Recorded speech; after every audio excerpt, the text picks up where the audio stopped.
Hermanos, amigos, buenos días.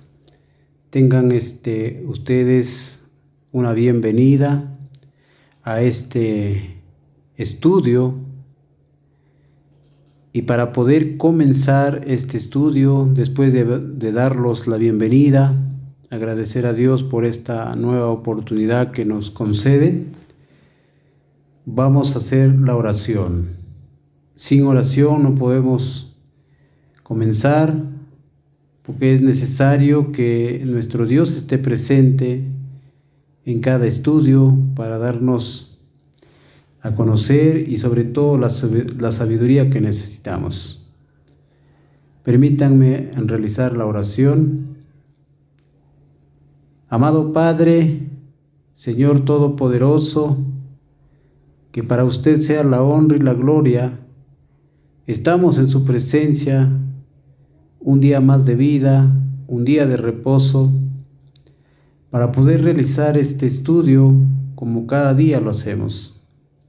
Sea usted el que nos dirija, sea usted el que nos dé la autorización y sobre todo la sabiduría, que prepare también nuestros mentes, nuestros corazones para poder entender lo que estudiaremos o meditaremos en lo que nos dice la palabra escrita. Cada parte sea pues una ayuda, un apoyo, y sobre todo que cuando nuestras mentes estén dispuestas, nos ayudará para poder entender. Son favores, súplicas que lo pedimos únicamente confiando. En el nombre de nuestro Señor Jesús oramos. Amén. Después de haber orado, una vez más, bienvenidos.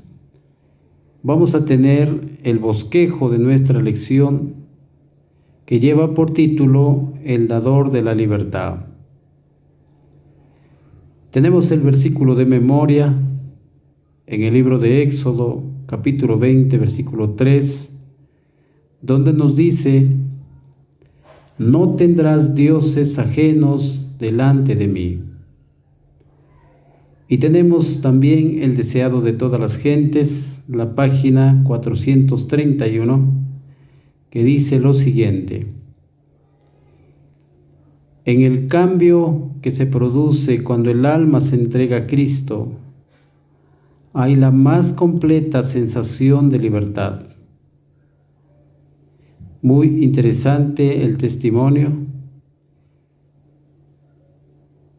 que nos da a conocer que en el cambio que se produce cuando el alma se entrega a Cristo, hay la más completa sensación de libertad. Es una libertad para bien que nos ofrece el Señor, pero tomando en cuenta su orientación. Entonces tenemos ahí la primera pregunta que nos dice lo siguiente: ¿qué es lo que pronuncia Dios en el primer mandamiento? Tenemos el libro de Éxodo, capítulo 20, versículo 1 y 2. Nos dice el capítulo 20 de Éxodo, versículo 1 y 2. Y habló Dios todas estas palabras diciendo: yo soy Jehová tu Dios, que te saqué de la tierra de Egipto, de casa de siervos. Luego tenemos el testimonio para tener un poco más o ampliar más esta parte de la primera pregunta.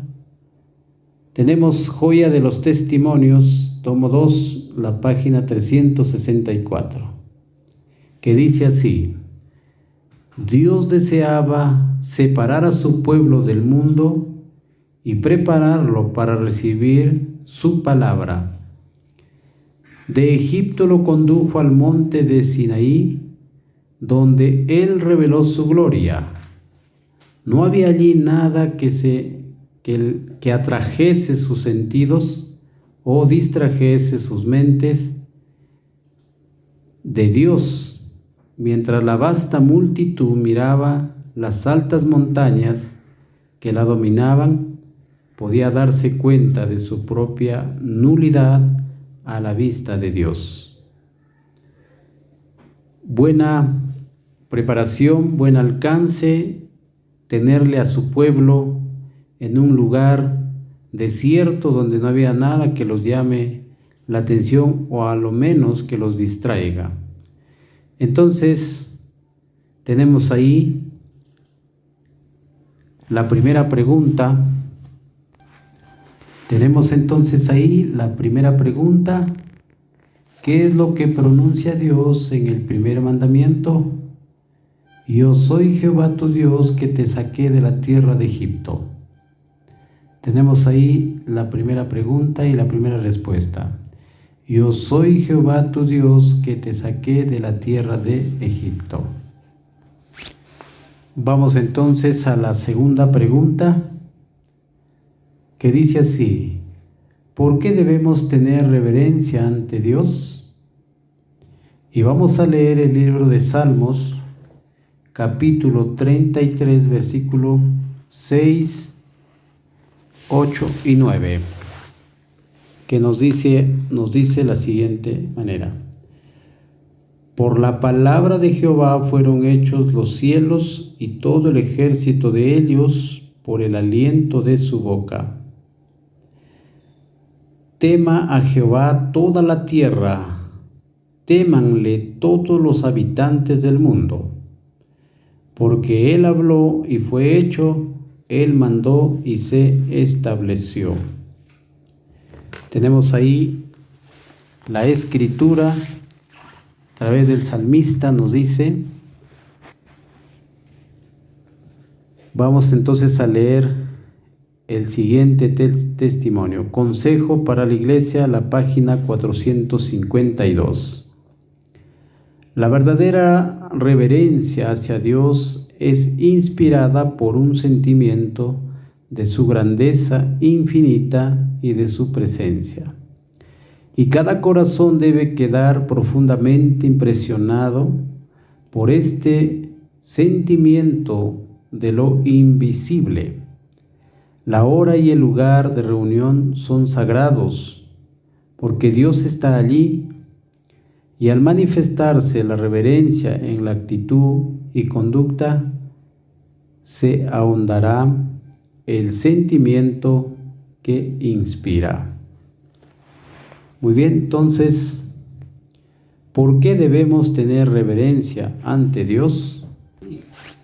Muy bien, entonces tenemos la segunda pregunta: ¿por qué debemos tener reverencia ante Dios? Por este sentimiento de lo invisible. Por este sentimiento de lo invisible. La segunda respuesta a la segunda pregunta. Vamos entonces a entrar a una tercera pregunta. ¿Qué es lo que le declara Dios al hombre pecador? Tenemos el libro de Job, capítulo 38, versículo del 3 al 7. Tenemos entonces el texto y vamos a leer Job 38 del 3 al 7. Cíñete ahora como varón tus lomos, y yo te preguntaré y respóndeme tú. ¿Dónde estabas cuando yo fundé la tierra? Házmelo saber si tienes conocimiento. ¿Quién ordenó sus medidas, si lo sabes? ¿O quién extendió sobre ella cordel? ¿Sobre qué están fundadas sus bases?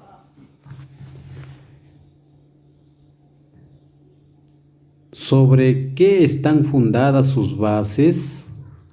¿O quién puso su piedra angular?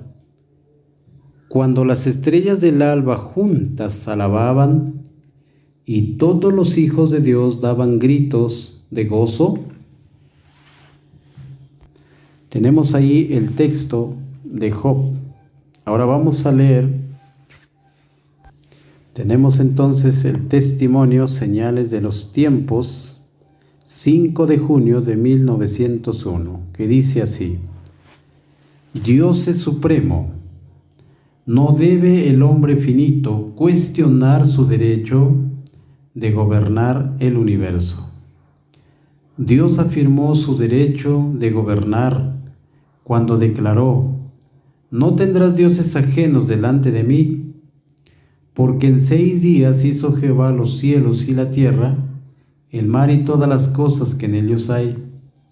Él es el creador y el preservador de los mundos. Él mantiene el universo por la palabra de su poder. Qué interesante ahí el testimonio. Tenemos entonces la respuesta de la tercera pregunta. ¿Qué es lo que le declara Dios al hombre pecador? Dios es supremo. El hombre finito no debe cuestionar. Tenemos entonces ahí la respuesta. Dios es supremo. El hombre finito no debe cuestionar. Vamos entonces a una cuarta pregunta. La cuarta pregunta nos dice: ¿cómo debemos ver al que escribió los 10 mandamientos? ¿Cómo debemos ver al que escribió los 10 mandamientos? Colosenses 1, 16 y 17. Dice así el libro de Colosenses capítulo 1, versículo 16 y 17. Porque por él fueron creadas todas las cosas, las que hay en el cielo y las que hay en la tierra, visibles e invisibles, sean tronos, sean dominios, sean principados, sean potestades. Todo fue creado por él y para él. Y él es antes de todas las cosas, y todas las cosas por él subsisten. Tenemos ahí las escrituras y también tenemos el testimonio, la educación, página 132.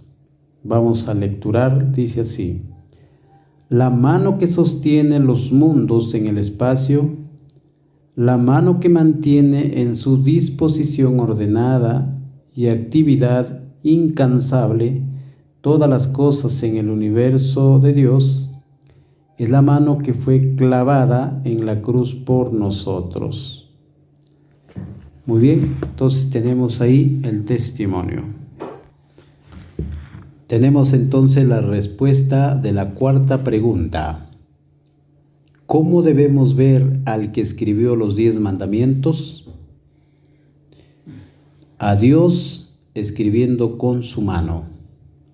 A Dios escribiendo con su mano.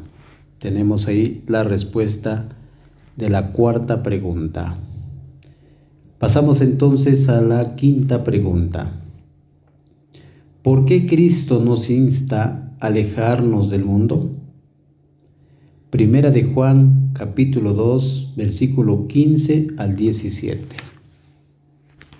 Vamos a lecturar Primera de Juan 2, 15 al 17. No améis al mundo ni las cosas que están en el mundo. Si alguno ama al mundo, el amor del Padre no está en él. Porque todo lo que hay en el mundo, la concupiscencia de la carne y la concupiscencia de los ojos y la soberbia de la vida, no es del Padre sino del mundo.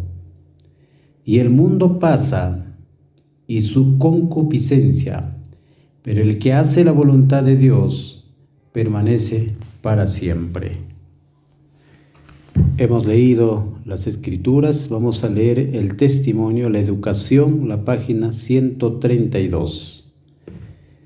La mano que sostiene los mundos en el espacio, la mano que mantiene en su disposición ordenada y actividad incansable todas las cosas en el universo de Dios, es la mano que fue clavada en la cruz por nosotros. Tenemos entonces la respuesta de la quinta pregunta. ¿Por qué Cristo nos insta a alejarnos del mundo? Porque Él murió para sacarnos del mundo lleno de pecado. Porque Él murió para sacarnos del mundo lleno de pecado. Tenemos entonces la quinta pregunta y vamos con la sexta pregunta. ¿Qué llamado hace nuestro Creador a cada creyente? ¿Qué llamado hace nuestro Creador a cada creyente? Tenemos el libro de Juan, capítulo 17, del 20 al 23.